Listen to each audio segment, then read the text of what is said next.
केंद्रीय मंत्रियों के, मुख्यमंत्रियों के और बहुत सारे सांसदों के, विधायकों के, उद्योगों के रिप्रेजेंटेटिव्स के, शंकराचार्य के, बहुत बड़े बड़े आईएएस अफसर्स के, लेकिन हम जानना चाहते हैं बिजनेस मैन्स के बारे में, इंडस्ट्री वर्क के बारे में, और नई नई जो ई कॉमर्स से रिलेटेड बिजनेस बढ़ते जा रहे हैं, ऐसे सभी बारे में जानने के लिए हम आज आ पहुंचे हैं के गुप्ता जी के यहाँ, जिन्होंने अपना कैरियर शुरू किया टेक्निकल इंस्ट्रूमेंट से और आज आप ई कॉमर्स कर रहे हैं। तो क्या क्या चुनौतियां हैं ई कॉमर्स में, क्या क्या टैक्स के, जीएसटी के से क्या क्या समस्याएं आ रही हैं, ये भी हम लोगों से जानना चाहते हैं। और बजट 2022-23 में क्या आपकी अपेक्षा है सरकार से। तो आपका बहुत बहुत स्वागत के Gupta ji. Thank you. Thanks a lot. First of all, I would like to thank your association for making this industry, for giving some recognition to this industry, uniting the manufacturers, traders, and all the people who are associated in this field. तो आप एक इस चीज को आगे ले जा रहे हैं, इंडस्ट्री को एक यूनाइट कर रहे हैं, एक प्लेटफॉर्म बना रहे हैं, इसके लिए आपका बहुत बहुत धन्यवाद। हम लोग बेसिकली टेलीकॉम इंडस्ट्री में डील कर रहे हैं, testing equipments, optical fibre, RF के मेजर ऑपरेटर्स को सप्लाई करना। तो सब इंडस्ट्री में टिकी एक इसको प्लेटफॉर्म को आगे ले जा रहा है, तो उनके साथ जुड़ के बहुत अच्छा लग रहा है।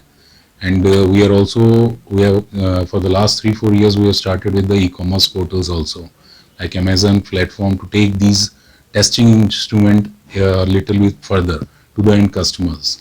जो की चीज़ें कई लोगों को मिल नहीं पाती थी या मिलने में दुविधा होती थी, तो एक ई कॉमर्स प्लेटफॉर्म उनको एक एक्सेस दे देता है to easily buy those products at a reasonable price, and these instruments are delivered to their homes and in a cost effective manner, right? So we are trying to make this platform a success, and thanks a lot to all of you and for your efforts. Thank you.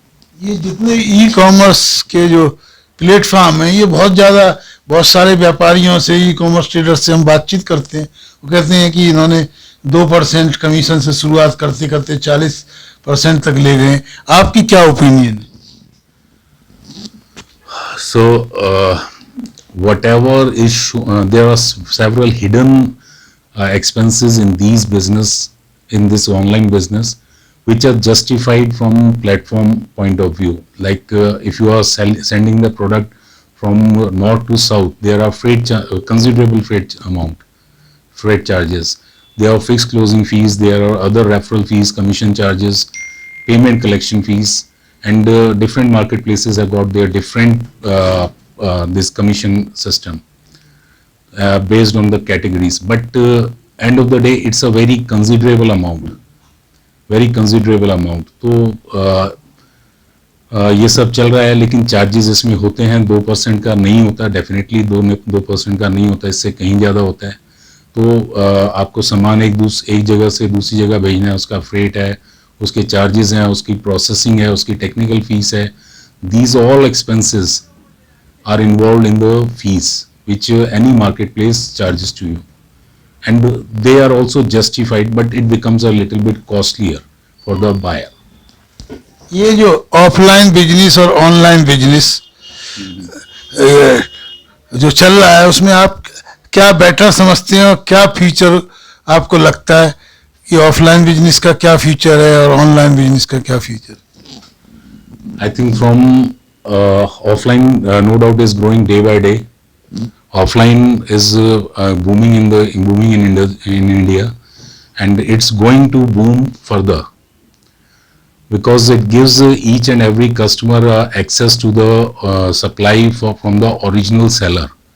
The middlemans, they are abolished now, more or less, and since the seller is dealing in bulk, he offers his best possible prices, so buyer gets the access, and the future is definitely there.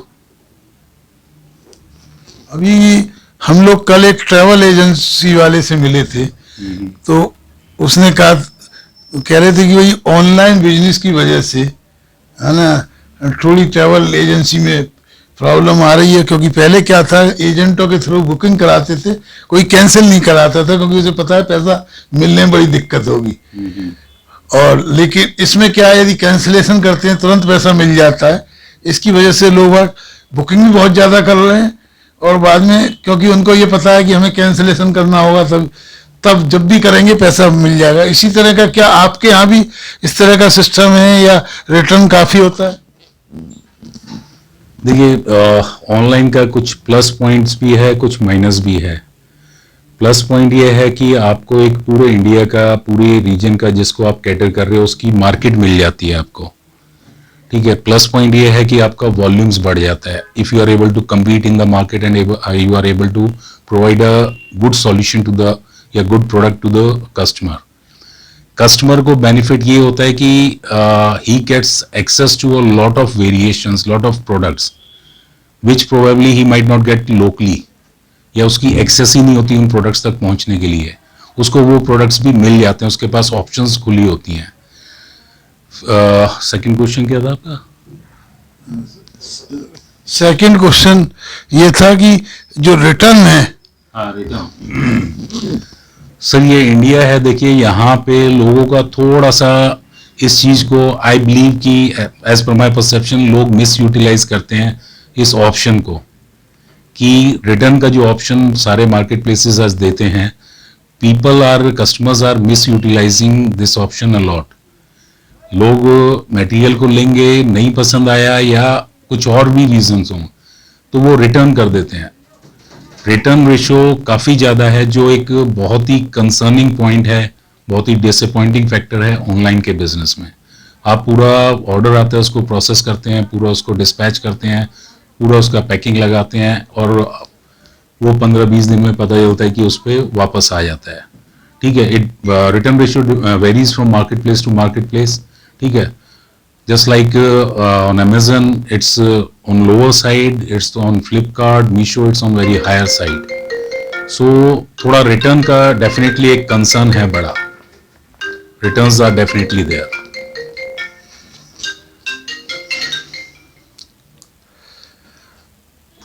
आपको लगता बहुत सारे जो product हैं वो हिंदुस्तान में बन रहे हैं, बहुत सारे प्रोडक्ट आप इंपोर्ट भी करते होंगे, तो आपको क्या लगता है कि हिंदुस्तान में क्या क्या इंपोर्ट सब्स्टिट्यूशन के आइटम्स बनने चाहिए, और क्यों आपको बहुत सारी चीज़ें अभी भी इंपोर्ट करनी पड़ती हैं, और उनसे आपको क्या लगता है कि हिंदुस्तान में उनमें से किन किन चीज़ों का इंपोर्ट सब्स्टिट्यूशन हो सकता है और क्यों नहीं हो पा रहा है? हमने 5-6 साल पहले ये इंपोर्ट का ऑनलाइन मार्केट के लिए शुरू किया था, तो कुछ प्रोडक्ट्स हमने एनालाइज किए कि ये इंडिजिनाइज हो सकते हैं, ठीक है। कुछ प्रोडक्ट्स हमने एनालाइज किया कि अभी इस स्टेज पे यहाँ पे उतनी मैन्युफैक्चरिंग कैपेबिलिटीज़ नहीं है कि ये इंडिजिनाइज नहीं हो सकते, तो we segregated all the products जो भी इंडिजिनाइज हो सकते थे। We have tied up with the lot many manufacturers and are asking them to make it locally. तो हमारा बेस्ट एफर्ट है कि जितना उसका सब्स्टिट्यूट हो सके विद इन इंडिया वो मैन्युफैक्चर हो सके, हम उसको इंडिजिनाइज कर सकें। थोड़ा सा यहाँ पे डेफिनेटली इंडिया की इकोनॉमी ग्रो होती है अगर उस प्लेटफॉर्म पे सभी चल पड़े, तो वो हम कोशिश कर रहे हैं in the best capacity of hours, और काफ़ी हमने प्रोडक्ट सक्सेसफुली किए भी हैं इंडिजिनाइज। बहुत अच्छी जानकारी आपने दी के गुप्ता जी, और ये बहुत अच्छा है जो देश के लिए आप इतना कर रहे हैं। इंपोर्ट सब्स्टिट्यूशन के कुछ आइटम्स आपने आइडेंटिफाई किए हैं, और हम चाहते हैं कि देश के अंदर मेक इन इंडिया के अंतर्गत, क्योंकि आपके बहुत ज़्यादा टेक्निकल प्रोडक्ट हैं, कम से कम वो आ रहे हैं, और अच्छा है आप उनको प्रोवाइड कर रहे हैं, जिससे कि प्रोडक्ट की क्वालिटी बढ़ेगी, गुणवत्ता बढ़ेगी, और ऑल ओवर इंडिया आप कैटर कर रहे हैं ई कॉमर्स के थ्रू, नई नई टेक्निक्स के थ्रू। आपका बहुत बहुत धन्यवाद। फिर मिलेंगे आपसे और जानेंगे आपके बारे में, आपके प्रोडक्ट के बारे में, आपके व्यापार के बारे में, जिससे कि देश सीखे कैसे करते हैं ई कॉमर्स, कैसे टेक्निकल इक्विपमेंट घर घर तक, फैक्ट्री तक पहुंचते हैं और उनको सबको इंडिविजुअली तौर पे विदेशों में आयात के लिए नहीं भागना पड़ता। ये एक आप बहुत अच्छा कंट्रीब्यूशन कर रहे हैं गुणवत्ता बढ़ाने के लिए। और टिक्की संस्था इस तरह के लोगों को अवार्ड भी देती है। अभी रेडिसन में भी एक बहुत बड़ा इसमें अवार्ड किया था और क्वालिटी काउंसिल से भी मिल रहे हैं, इंस्टीट्यूट ऑफ इंजीनियर से भी मीटिंग्स हुई हैं। अभी हम लोग को MSME मिनिस्टर से भी मिले थे और 5 मार्च को हम लोग एक और इसी तरह का जिसमें वुमेन एंटरप्रेन्योर्स तथा बाकी एंटरप्रेन्योर्स का भी सम्मान किया जाएगा। आपका बहुत बहुत धन्यवाद टिक्की टाइम से जुड़ने के लिए।